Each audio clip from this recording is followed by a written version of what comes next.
Ils étaient forts, ils se croyaient maîtres de leur sort, mais le vent les a balayés sans effort. Voici l'histoire de Houd et du peuple de Had. Il y a très longtemps, dans une région aride entre le Yémen et Oman, vivait un peuple nommé Had. Ils étaient puissants, grands de taille, forts de corps, architectes du désert. Ils construisaient des palais immenses entre les montagnes de sable. Ils vivaient dans le confort et l'orgueil, et disaient « Qui est plus fort que nous ?» Mais leur cœur était vide. Ils adoraient des idoles, méprisaient les pauvres et oubliaient leur créateur. Alors, Allah leur envoya un prophète, un des leurs, un homme droit, sincère, respecté. Son nom, Houd. Il ne cria pas, il ne frappa pas. Il parla, avec calme, avec amour, avec certitude.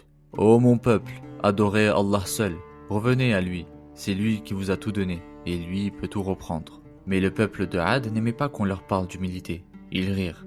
Tu veux qu'on abandonne nos dieux? Tu veux qu'on devienne faible comme toi? Et plus Houd alayhi salam leur parlait, plus ils s'élevaient en arrogance. Ils construisaient des colonnes encore plus hautes, comme pour défier le ciel. Un jour, ils lui dirent clairement, « Si tu dis vrai, que ton Dieu nous punisse, on n'a pas peur de lui. » Ce n'était plus un doute, c'était un défi. Houd ne répondit pas. Il savait que le délai touchait à sa fin.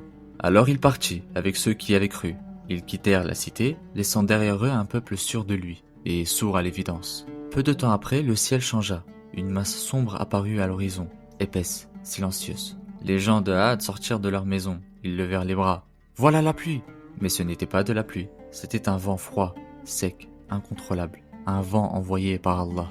Il se leva doucement, puis s'intensifia, et il ne s'arrêta plus. 7 nuits, 8 jours, sans interruption. Il souleva les corps, arracha les toits, brisa les colonnes qu'il croyait éternelles. Leurs voix se sont tues, leur puissance effacée. Quand tout fut terminé, il ne restait plus rien. Rien, sauf des ruines et le silence.